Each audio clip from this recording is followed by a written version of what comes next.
Microphone check, 1 2 1 2. I am here. Yeah, I am here with the trainer, the ex-fighter, Shaun George. Welcome back. Welcome. Hey, And you know what? First time we're together in the flesh. Right in the flesh, talking. Yes, it's great to be here. I'm happy. I'm excited about this whole event. Listen, we've got to go back before we get to today. Yeah. We've got to go back. I watched the fight at home that he had with Joel Parker. Talk us through it as his trainer, because obviously I heard what you were saying in the corner. He was like, you told him straight, listen, you got to win these last rounds. Talk to us about it. It was a bad night. It was Joseph Parker that was a great job. He did a great job winning. Zhilei was looking for power. He was trying to recreate what he did with Joe Joyce's second fight. He fell in love with his power. He understands his mistakes. We spoke about it. So we go on to the next. You know, I like that. The fact that you can say that he fell in love with his power. Sometimes fighters are afraid to admit that. Fair enough, you're his coach. You see it as it is. What was it like having that conversation with him? Because it's like he almost got to the halfway mark and he just like, when the batteries just run out, that's how it just stopped. It wasn't about his batteries running out. He was in shape. He was ready. He was just looking for one punch. He got caught up in his power. And that's what happens. It happens to a lot of different fighters over the years. It happens. He won't be the last. But Zhilei he understands the mistakes. The conversation with Zhilei, I sat down. We sat down at the table. We was talking about it. And he came to me, and he the first person that said, I fell in love with my power. So he understands his mistakes. So it's okay. We got a good fight. We got a tough fight ahead of us now. And we're ready for that. So we're not going to make the same mistake again. We won't make the same mistake again.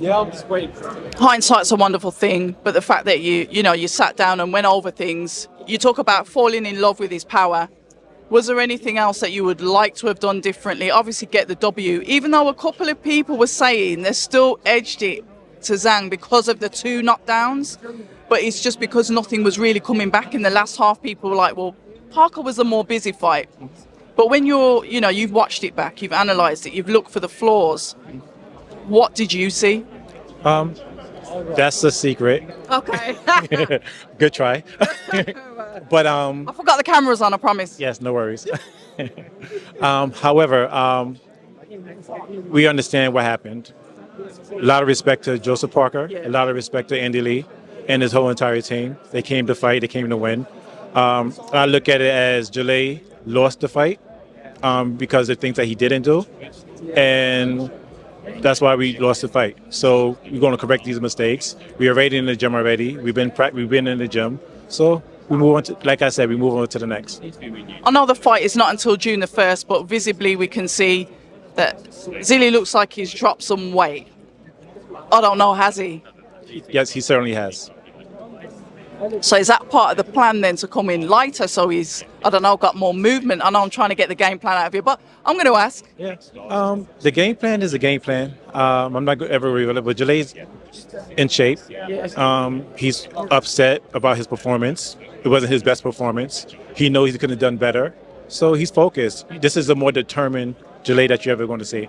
We know what's at stake. We know who Deontay Wilder is. We wanted Deontay Wilder for a really long time. We know. We are not ducking anybody. Our confidence is still high, and we're focused, and we're ready. There was allegedly the rematch, and we're working up to obviously him fighting Wilder, but allegedly the rematch was in place. That was something that we was expecting, something that I think he had like 10 days to reactivate it. What was the reason for obviously not taking that route and obviously going for the fight that you originally wanted, which was Deontay Wilder? That's a Zhilei question. He's one of those. He will fight. He's not afraid of or intimidated by Joseph Parker. We're going to get that rematch eventually. Deontay Wilder is a fight we wanted for years. These guys have history. When I say history, meaning like not history, but like hindsight 2020. They both was 2008 in Olympics Games. Wilder as a cruiserweight, Zhilei as a super heavyweight. Malik Scott, his trainer, we both went to school together. We know each other for 27 years.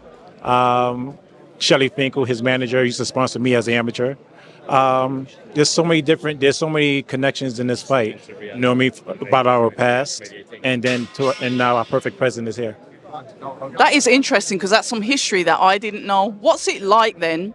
Say, for example, you've got that history with Malik, and sometimes I like to look at the trainer v trainer. Sometimes it is the fight, but sometimes when you have like the coaches, it's sort of like them versus each other.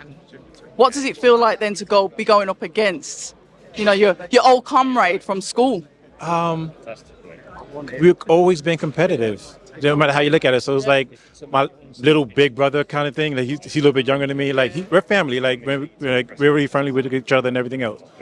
27 years. We used to fight in the same weight class, light heavyweight, 178 pounds. Then he got bigger, obviously, but no, he's good people. He's family. When you said Zhilei's mentioned that he was upset about it, how does he react? Because obviously I know there's a language barrier, so obviously we're not going to hear like his true raw emotion. People aren't going to be able to get that out of him with an interview that's being translated. But what is it like to him to regret, to have that regret? What was he like with you when he's like... It's not regret, he's more focused now. Okay. You know what I mean? It's experience. The Joseph Parker fight is an experience. Yep.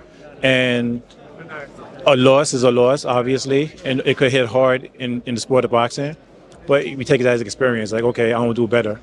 I gotta cross my T's and dot my I's. I have to be focused. I gotta be more ready when it comes down to it. And we have a dangerous puncher in front of us that's very much determined. And this is a fight we're really looking forward to in Deontay Wilder. We talk about strengths of fighters. We know that Zhang is a puncher. We know that Wilder is a puncher.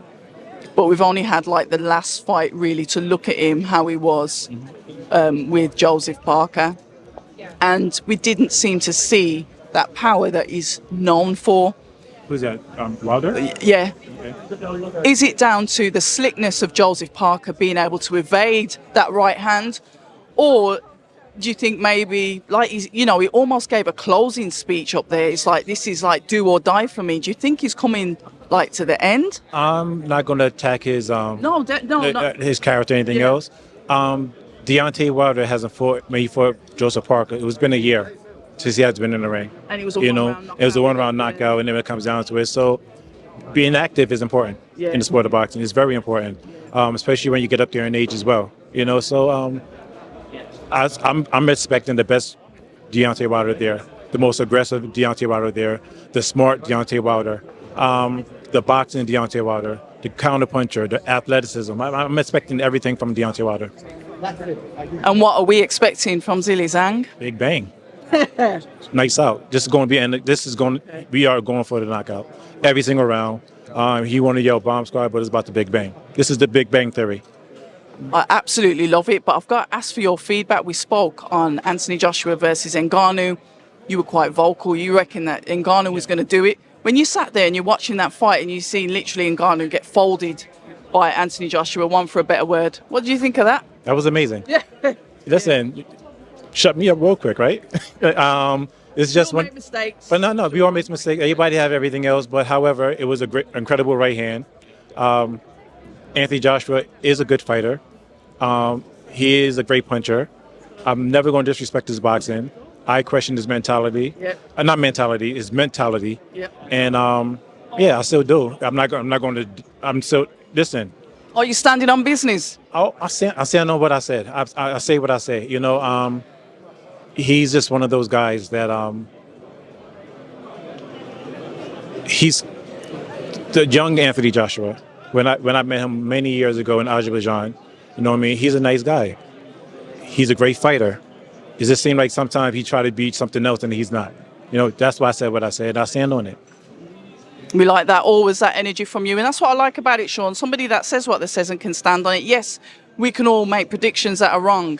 But the fact is, you said what you said, and we can like it or lump it. Yeah, you love it or hate me. I'm going to stand by it. I respect everybody's opinion. I'm not going to disrespect anybody. I don't feel that I'm disrespecting him. I just something that I'm observing. So yeah, he looked great. He's been looking great. So good luck to him in the future.